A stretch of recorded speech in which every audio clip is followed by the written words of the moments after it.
मात सरस्वती सुमिर के ये धर्म का ध्यान आदि विराजो कंठों में सुदे जयो मम ज्ञान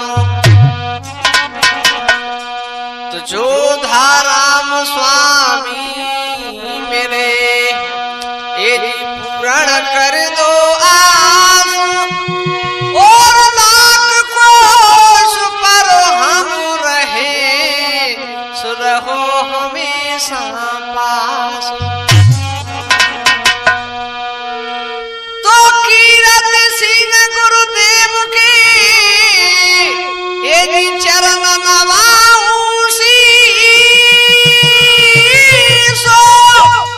और भैरव गिरि स्वामी सदा सुदेते रहो आशीष ए आई जइयो भोरी मातु देश कामरु बारी आई जइयो भोरी मात देश कामरु बारी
हमारे नौजवान साथी हमारी सीता सावित्री जैसी भूमि पर पलने वाली हमारी माता बहना हो। लीजिए आज हम रघुवीर कैसेट के सौजन से और सत्यवान सावित्री का प्रसंग कहने के लिए जा रहे।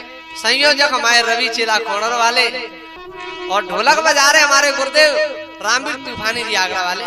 तो लीजिए प्रसंग कहां से है।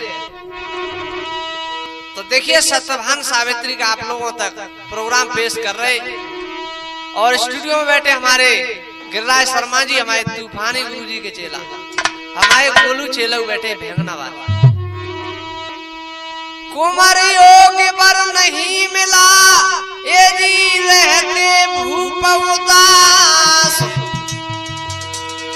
एक दिन सावित्री गई पितु अपने के पास। धीरे धीरे राजास्पति अपनी लड़के के लिए कहीं घर मिल जाए तो बर नहीं मिले, और जहाँ बर मिल जाए तो घर नहीं मिले, बहुत बेचैन हो गए, कमजोर हो गए। देखा पिता को दुखित मनो, सावित्री बोली बेन, दिन दिन चोला सूखता रहते बहुत बेचैन। सावित्री ने जवाब दिया, पिताजी कैसे उदास हो रहे हो, कैसे, क्या कारण है? तो अस्पति ने जवाब दिया, हे बेटी, तेरी बर की तलाश में मैंने बहुत नगर घूम लिए, लेकिन घर मिल जाता है तो बर नहीं मिलता, और बर मिल जाता है तो घर नहीं बेटी। लेकिन अब तो मैं तो ही आज्ञा देता हूं। तो क्या बोले राजास्पति? बेटी सावित्री तू तो जइयो, ढूंढे बर अपनों कहूं अइयो।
पसंद कर ली, उसके साथ ही शादी कर दूंगा। बाई के संग में ब्याह रचाऊं,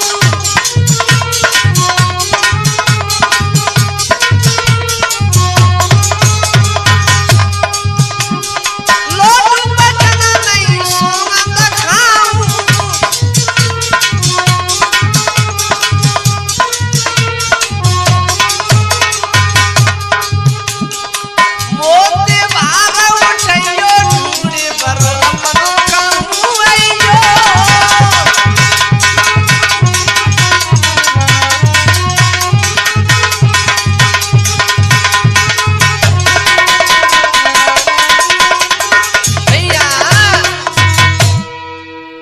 अस्पति ने जवाब दो, बेटी अरे तुम चली जाओ।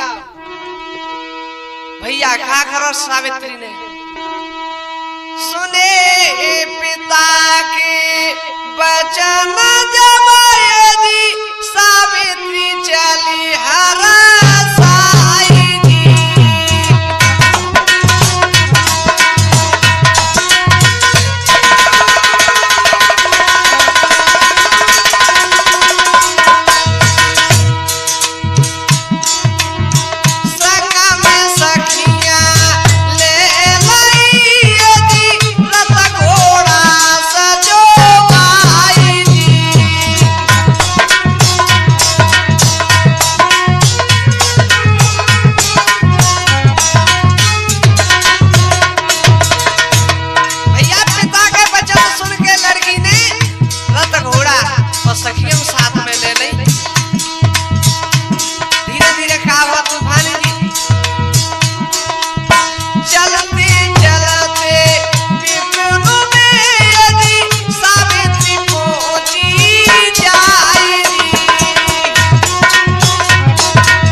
वन में घोर जंगल में पहुंच गई।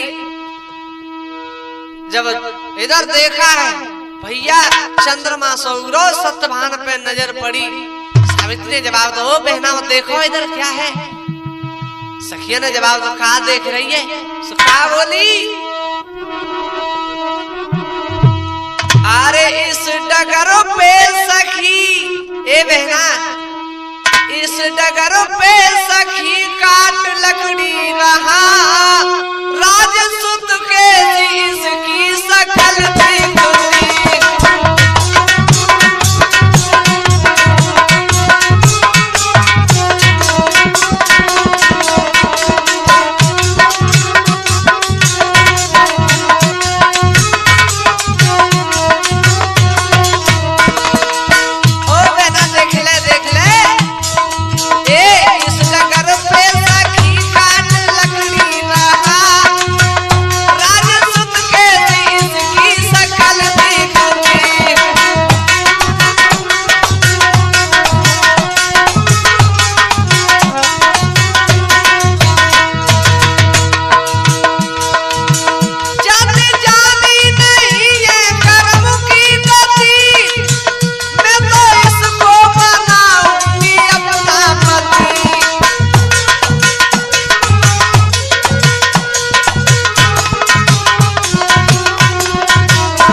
सावित्री ने जवाब दो अरे बहनाओ मैं तो इसको ही पति बनाऊंगी और सत्यवान के पास मुड़ गई और क्या बोली क्या करी तूफानी जी ए सुनो क्या बोली कि बहुत देर से मैं इंतजार में थी तुम्हें पाते पाते पाते बहुत देर करो जी, तुम्हें पाते पाते बहुत देर करो जी।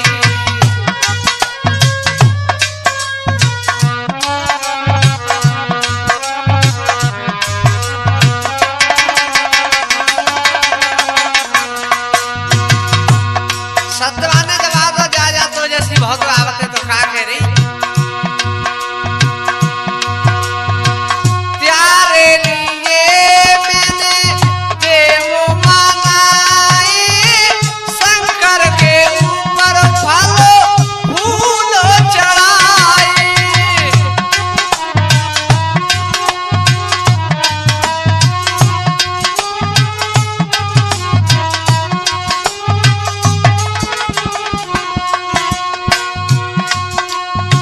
देवी मंदिर जाते, देवी मंदिर जाते, देवी को मनाते, तुम्हें पाते पाते बहुत देर करोगी।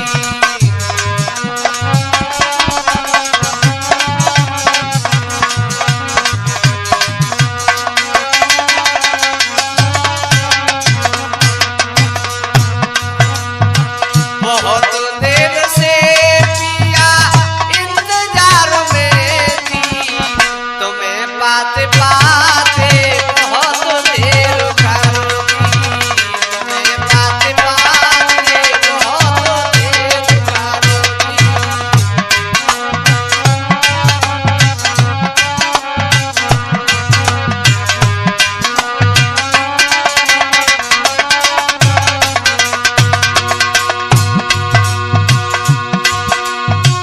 हमारी तुम्हारी जोड़ी, ये सुनते हो, हमारी तुम्हारी जोड़ी दीदी ने बनाई, अंबिका तुम मुँह पे देखो भाई ये सहाई।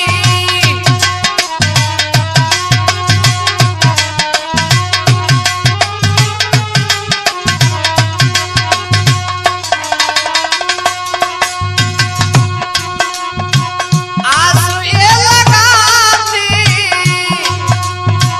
आंसू ये लगाती, गीत त्यार गाते, तुम्हें पाते पाते बहुत देर करोगी।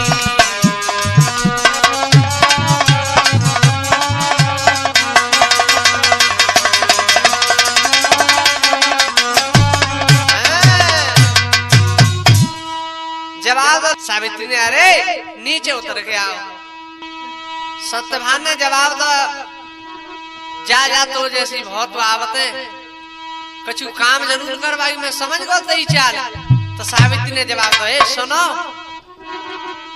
के बहुत जरूरी काम काम कछु और नहीं करवाऊंगी।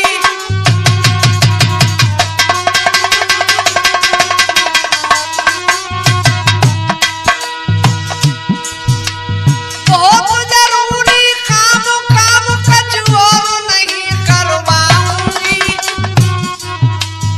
एक दो पूछूं बात और ज्यादा नहीं देर लगाऊंगी।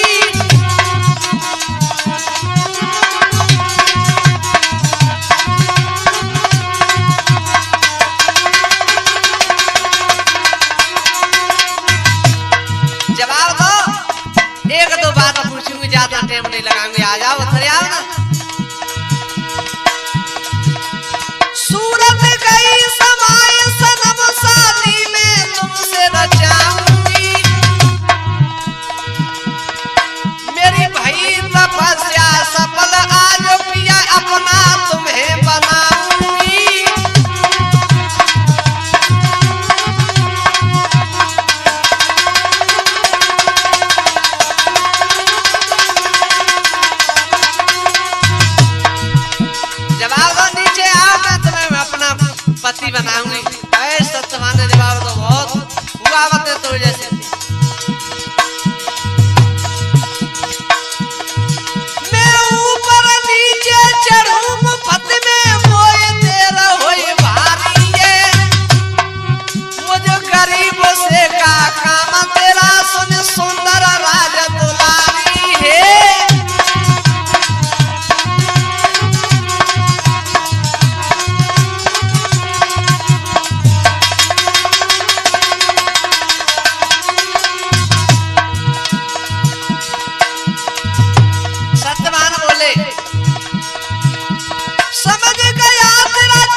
अये शादी ना करते ना पिया बनाते, वैसे ही मोए देर खरारी मुफ्त में।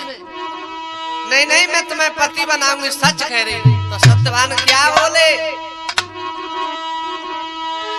क्यों करती खोटी बात तन मेरे लटे हुए, जोड़ू तेरे हाथ का कपड़ा फटे हुए।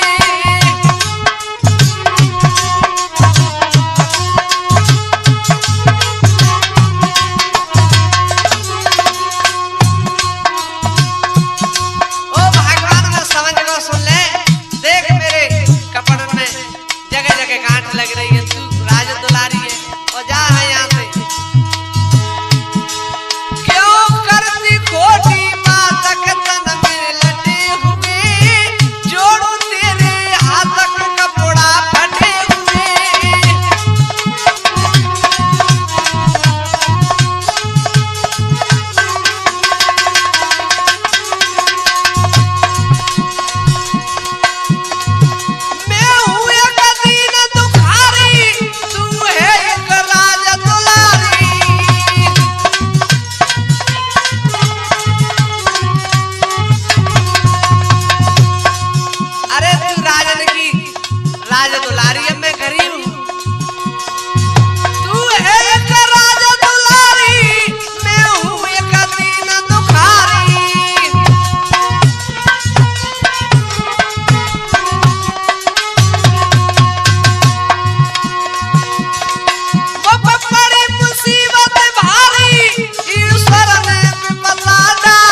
भगवान मैं गरीब हूँ, देख मेरे जगह जगह कपड़ों में गांठ लगने, तू एक राज दुलारिया कहू, राज घराने में चली जा, अपना सुंदर पति देख ले।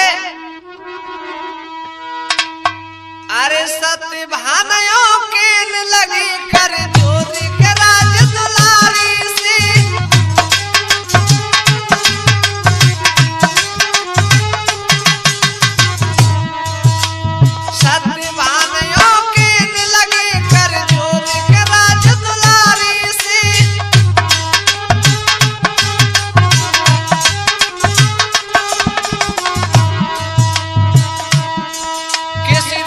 पुत्र को ढूंढ ले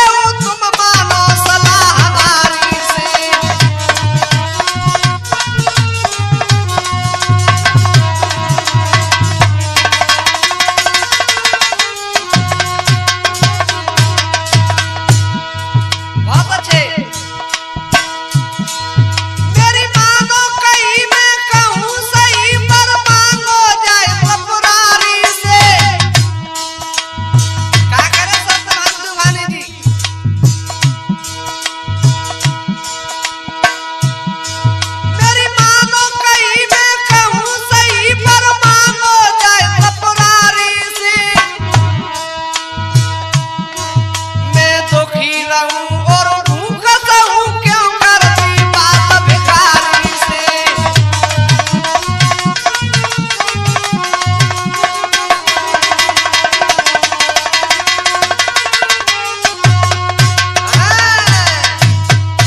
अरे मैं भूखा रहता हूँ और जंगल में रहता हूँ, मेरे पास बहुत परेशानी पड़ेगी तुझे, जाते हमारी बात मान ले, किसी राजपुत्र को अपना पति चुन ले और उनका छूना बिगड़ो। तो सावित्री क्या बोली भैया के आसो पति की लली, तूफानी जी, आसो पति की लली ढूंढे बेवर चली तने धारो लकड़ा हारो ही पति हुई हमारो।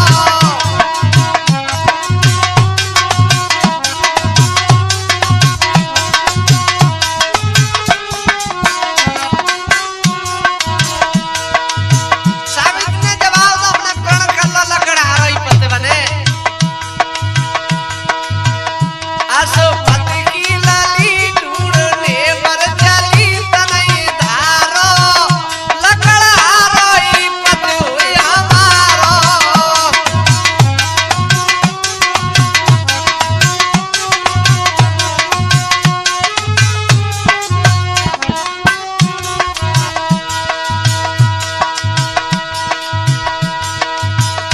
सावित्री मनोहरो साई बेटी अपने पिता पासो आई।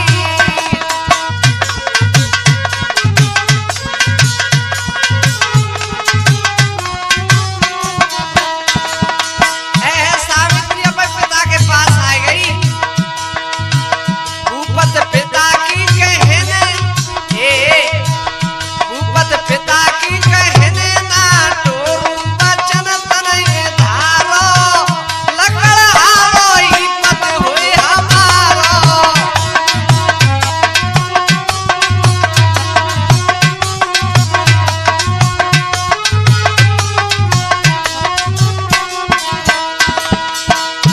सावित्री अपने पिता पति के पास आ गई, हो बेटी आ गई, हो पिताजी, और क्या बोली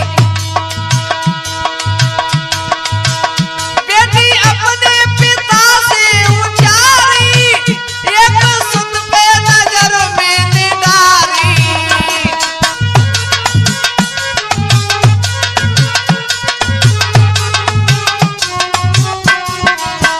ओ पिताजी सुनो, बेटी अपने पिता से उचारी एक सुत पे नजर में निडारी।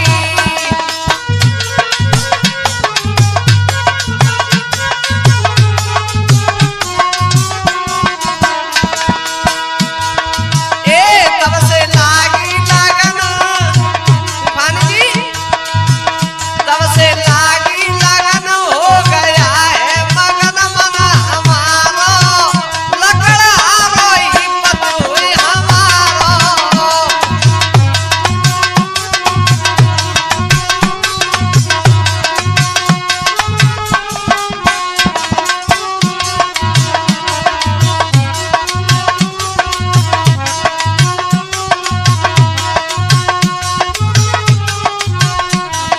भैया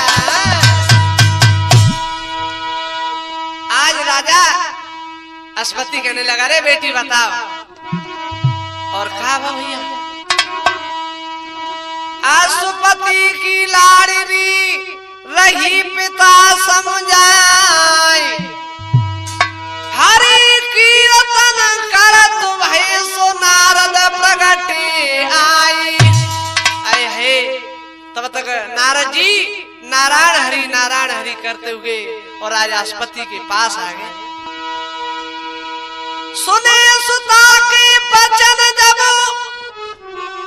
बोले मुनिवर किलकारी है, धुंध सेन की लाल कुमत करे पति शिकार है। ओ बिटिया ये क्या कर रही है? आए भाई स्वीकार मत कर, सत्यभान है नारद जी के शब्द राजास्पति ने सुने तो कहा भयो तूफानी जी, राजा के न लगे दुखियाई,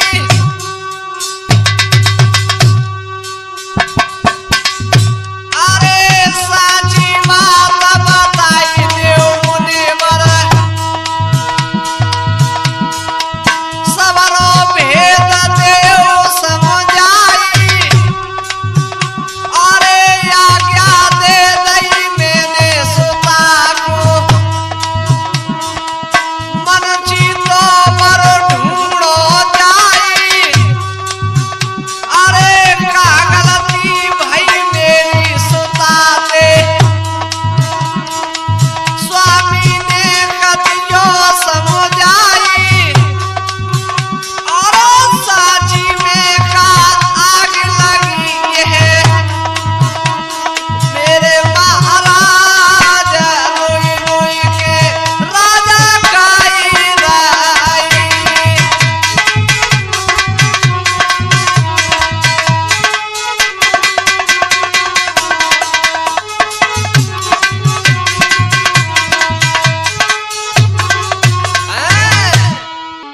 अस्पति ने जवाब दो नारद जी, अरे साफ साफ बताओ मेरी सुता ने क्या गलती हो गई? तो नारद जी क्या बोले?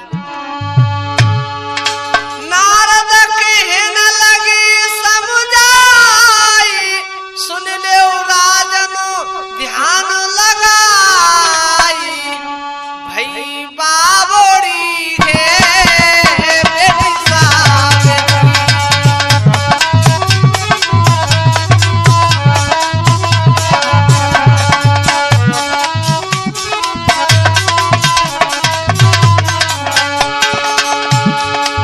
नारद कहने लगी हरसाई, सुन लो राजन ध्यान लगाई, भई बाबोड़ी है बेटी सावेत्री।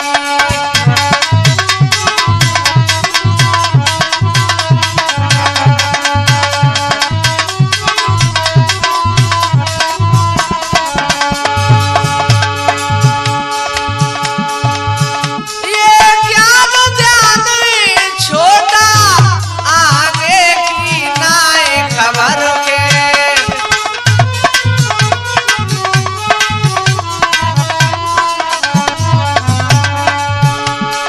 नारद जी ने जवाब दस्पति सुन ले, ये ज्ञान ध्यान छोटा, आगे की नाय खबर के, सत्यभान प्राण जो त्यागे, जाके थोड़े दिन की उम्र के,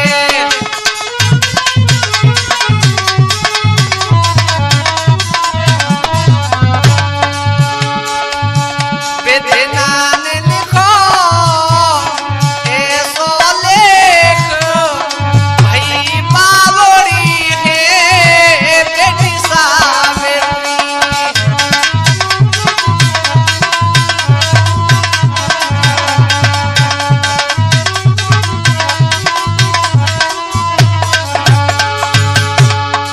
राजास्पति ने ऐसी बात नारद की सुनी तो कहा भैया और कहा करे नारद जी,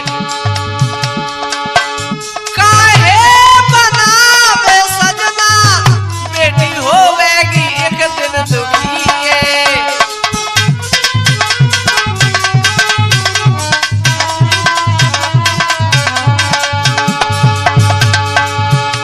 काहे बनावे सजना, बेटी होवेगी एक दिन दुखी है,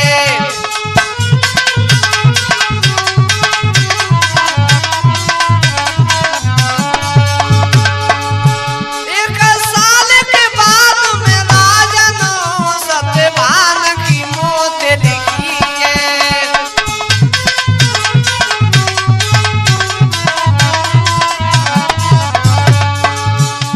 नारद जी कह रहे अस्पति एक साल के बाद सत्यभान की मौत है, मुनि ज्ञानी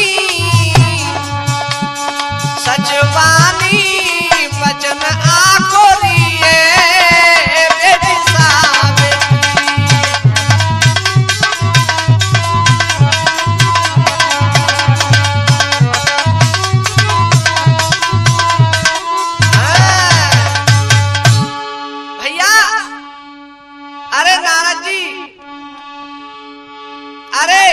गरीब होता तो गरीबी हटा देता, तन में कोई रोग है तो बीमारी का इलाज करा देता। लेकिन नारद जी ये क्या कह रहे, अरे नहीं,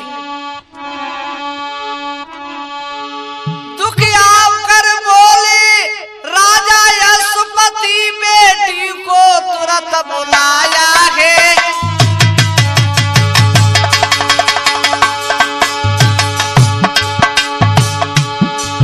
दुख आया राजा यशोपति बेटी को तुरंत बुलाया है।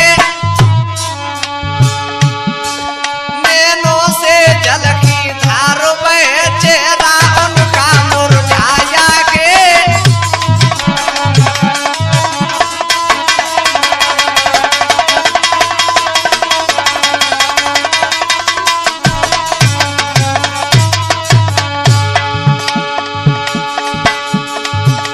राजापति नैनों में जल भर लाए, पूजा छोड़ो तुम जाकर के जो अपने बोली बानी है। पछतावेगी तू एक दिन जीवन की अमर कहानी है।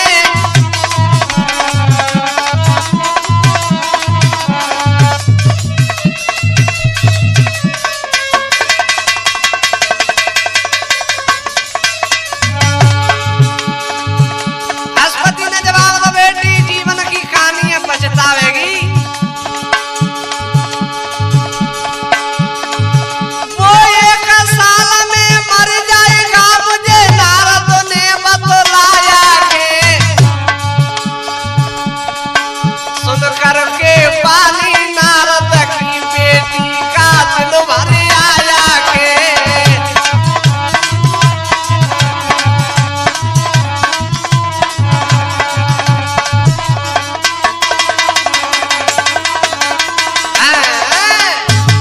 भैया सावित्री ने ऐसे शब्द सुने, अरे नहीं पिताजी, चाहे कुछ भी हो जाए मैं तो उसको ही पति बनाऊंगी। अश्वपति ने जवाब तो बेटी अब हमको छूना भी करो, एक राजपुत्र देख ले और जहां तेरी मर्जी हो वहां चली जा, लेकिन इसे सजना मती बनाए। तो क्या बोली भैया, ए मेरी भाई तपस्या सफल, मोई बरो गंगा ने दियो।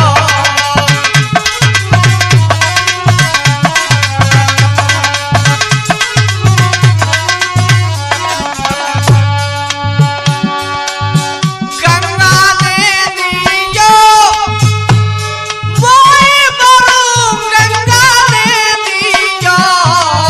मेरी भाई तपस्या सफल, मोई बरो गंगा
मर जाऊंगी लेकिन शादी करूंगी तो उससे ही करूंगी।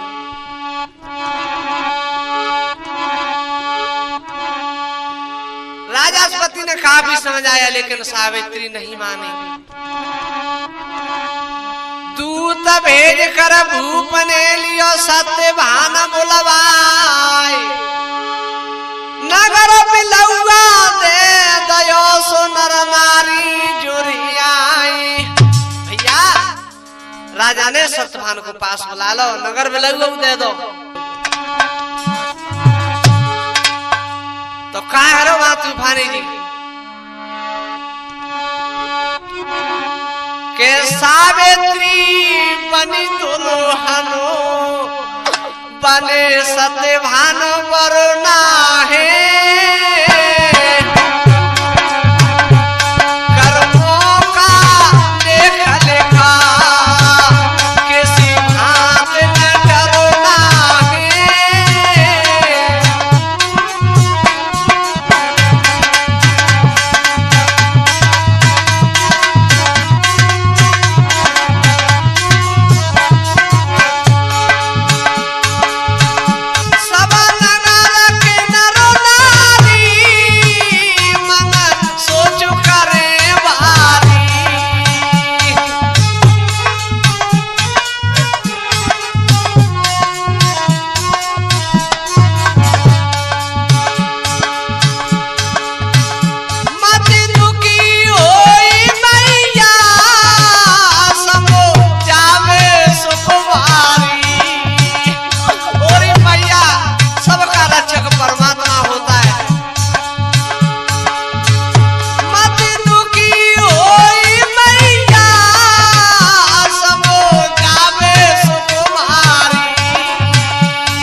विदा करते हैं सावित्री को राजास्पति। क्या बोले? बाबुल की दुआएं लेती जा जा तुझे सुखी संसार मिले।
विदा कर दिया और कहेंगे का भो तूफानी जी।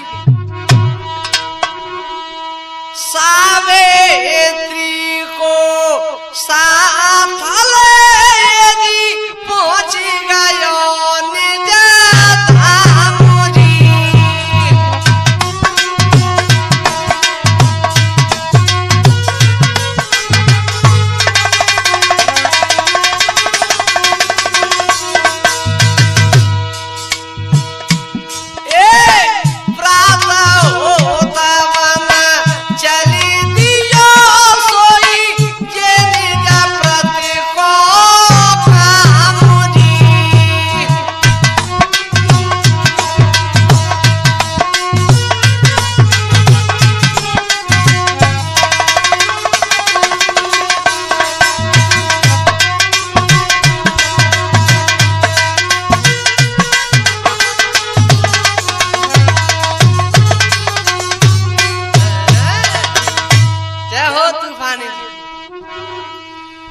सत्यवान का काम क्या था? सवेरा हुआ लकड़ी के लिए चला जाता और क्या बोला है सुबह सुबह सत्यवान सावित्री से? सावित्री से कहने लगा सुनो प्रिय मेरी बाम, माता पिता की सेवा करना यही तुम्हारा काम। हे प्रिय तुम माता पिता की सेवा करो, यही तुम्हारा धर्म है। अब नारद के वचन और मैया के सावित्री को आ रहे, अब दिन दिन चोला सूखने लगा। काबा तूफानी जी के सावित्री रे दुखी के तनय अब सूखी गयो भैया।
सत्यवान ने जवाब दिया मैया खाना तो बस खाती हो, नहीं बेटा तू पूछ ला मन तो कहूं ना लखी।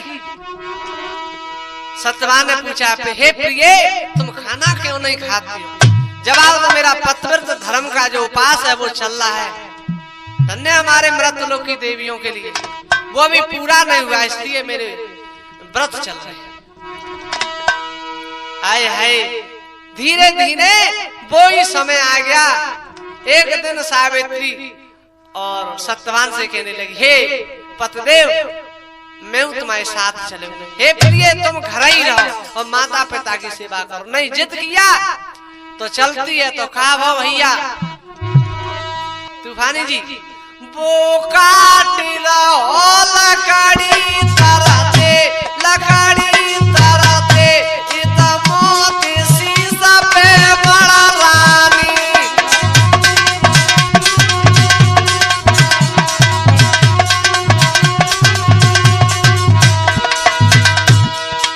भैया समय तो ब्रह्म न टाले पाओ। अरे ना चले सिरा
इतने जाए छोड़ दे, जवाब दो, ले छोड़ देती हूँ लेकिन वरदान दो। तो मांगले क्या मांगती है? तो क्या भयो? अरे सुवर्ण के थाला पुत्र दूध पिया था पेट माता दिखाना चाहती हूँ।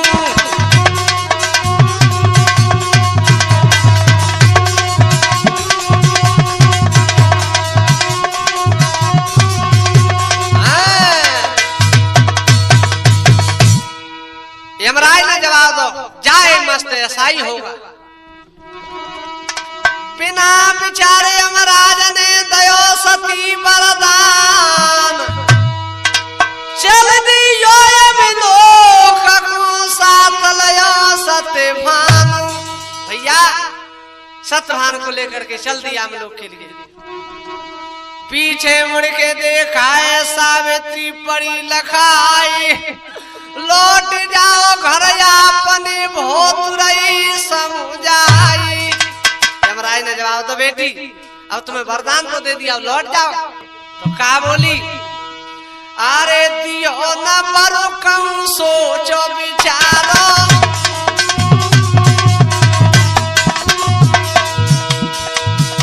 ए दियो न मरो कम सोच विचारो।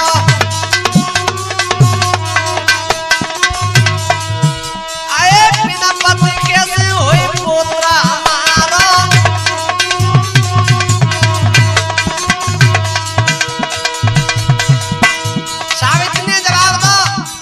वरदान तो दे ले लेकिन सोच समझ के नहीं दे। औरत दियो न वरु कहूं सोचो विचारो, बिना पति कैसे होए पोतरा हमारो।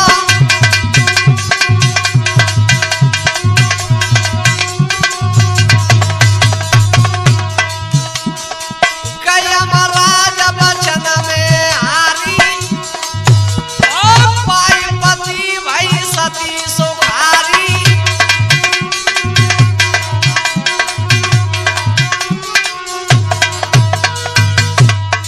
यमराज वचनों में घिर गए, जा बेटी तेरा पति तुझे वापस देता हूँ। सत्यवान को साथ लो और खाओ।